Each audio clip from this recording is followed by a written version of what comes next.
Hi everyone, welcome to my channel. ఈరోజు నేను afternoon లంచ్లో చేయబోయే రెసిపీ పప్పు చారు అండి.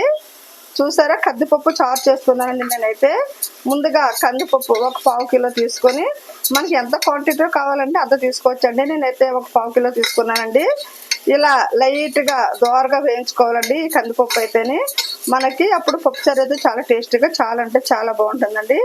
మరి పప్పుచారు అంటే మీలో ఎంతమందికి ఇష్టమండి? మనం ఏదైనా ఫ్రైతో తింటే ఈ పప్పుచారు చాలా అంటే చాలా టేస్టీగా చాలా బాగుంటుందండి. మరి పప్పుచారు ఎలా చేయాలో చూసేద్దామా? ముందుగా ఈ కందిపప్పుని లైట్ గోల్డెన్ కలర్లోకి వచ్చినంత వరకు ఇలాగా దోరగా వేయించుకోవాలండి. దోరగా వేయించుకున్న ఈ కందిపప్పుని ఒక 2 సార్లు వాటర్ పోసి కడిగేసి ఆ వాటర్ అయితే పంపేయాలండి. ఈ పప్పులో మనము ఒక 3 పచ్చిమిర్చి, ఒక ఆనియన్ ఇలా కటింగ్ చేసుకుని అయితే వేసుకోవాలండి. 3 టమాటాలు కూడా నీట్గా కడిగేసి ఇలా ముక్కలుగా కటింగ్ చేసుకుని అయితే వేసుకోవాలండి. ఇప్పుడు ఒక స్పూన్ కారం కూడా వేసుకోవాలండి. టేస్ట్కి సరిపడా సాల్ట్ కూడా వేసేసుకోవాలండి. ఇప్పుడు కుక్ అవడానికి సరిపడా వాటర్ వేసేసుకోవాలి. కుక్ అవడానికి సరిపడా వాటర్ వేసుకున్నాం కదండి. ఇప్పుడు ఒక 4 విజిల్స్ అయితే పెట్టేసుకోవాలండి. చూసారా, మనకి పప్పు అయితే బాగా బాయిల్డ్ అయిపోయిందండి. చూసారా, పర్ఫెక్ట్గా బాయిల్ అయ్యిందండి పప్పు అయితే మనకి.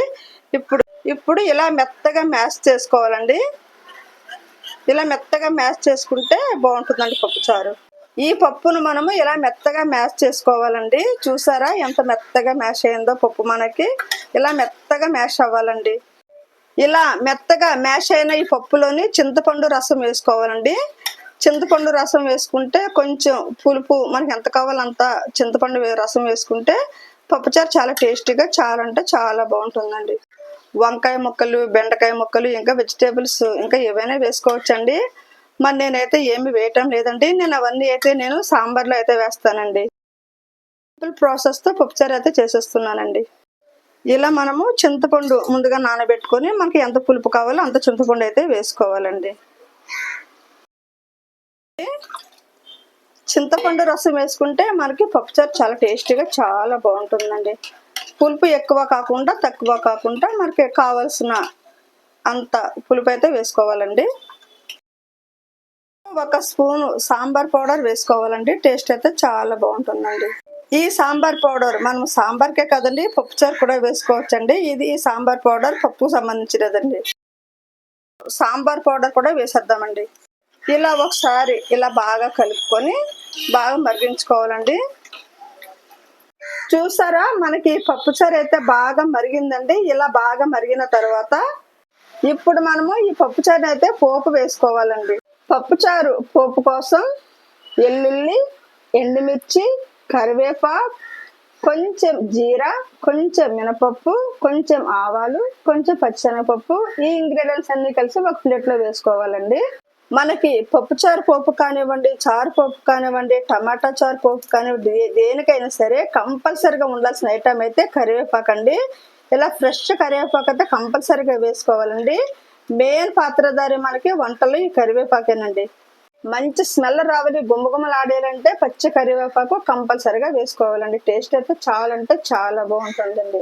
నేనైతే ప్రతి దాంట్లో కూడా కరివేపాకు కంపల్సరిగా వాడతానండి. ఇప్పుడు పప్పుచారు పోపు వేసుకోవడానికి స్టవ్ పైన ఒక చిన్న బాణీ పెట్టుకోవాలండి. పోపుకు సరిపడా ఆయిల్ వేసుకోవాలండి. పోపుకు సరిపడా ఆయిల్ వేసుకున్న తర్వాత ఆయిల్ ఎక్కిన తర్వాత పెట్టుకున్న పోపు ఇంగ్రీడియంట్స్ అన్ని వేసేసుకోవాలండి. ఇలా ఎల్లుల్లి వేసేస్తున్నానండి. ఎల్లుల్లి కొంచెం చిదపట్టుకొని వేసుకుంటే మంచి స్మెల్ వస్తుందండి. చాలా బాగుంటుంది పప్పుచారు. ఎల్లుల్లి వేసేసుకున్నాం కదండి. ఇప్పుడు ఈ ఇంగ్రీడియంట్స్ కూడా వేసేసుకోవాలండి. తర్వాత కరివేపాకు కూడా వేసేసుకోవాలండి.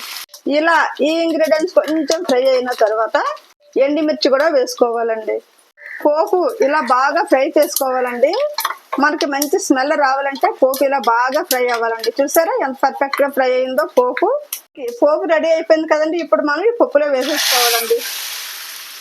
ఇప్పుడు ఈ పోపు ఈ పప్పు చారులో వేసేయాలండి. స్మెల్ కానివ్వండి, టేస్ట్ కానివ్వండి చాలా అంటే చాలా బాగుంటుందండి. మన ఆంధ్ర స్టైల్ పప్పు చారు అయితే రెడీ అయిందండి. టేస్ట్ అయితే చాలా అంటే చాలా బాగుంటుందండి. ఈ రెసిపీ మనకి బాగా ఓల్డ్ రెసిపీ అండి. మన అమ్మల నాటి నుంచి, మన అమ్మమ్మల నాటి నుంచి కూడా వస్తున్న రెసిపీ అండి. ఇది మనకి ఓల్డే గోల్డ్ కదండి. టేస్ట్ అయితే చాలా బాగుంటుందండి. ఇది ఎప్పటికీ కూడా గోల్డే కదండి పప్పుచారు అంటే చాలా బాగుంటుందండి. మరి పప్పుచారు అయితే మనకి మటన్తో కానివ్వండి, చికెన్తో కానివ్వండి, తర్వాత ఫిష్తో కానివ్వండి, వెజిటేబుల్స్ ఫ్రైతో కానివ్వండి, అప్పడాలతో కానివ్వండి, ఊరగాయతో కానివ్వండి, ఇలా లిస్ట్ చెప్పుకుంటూ పోతే చాలా అంటే చాలానే ఉంటుందండి.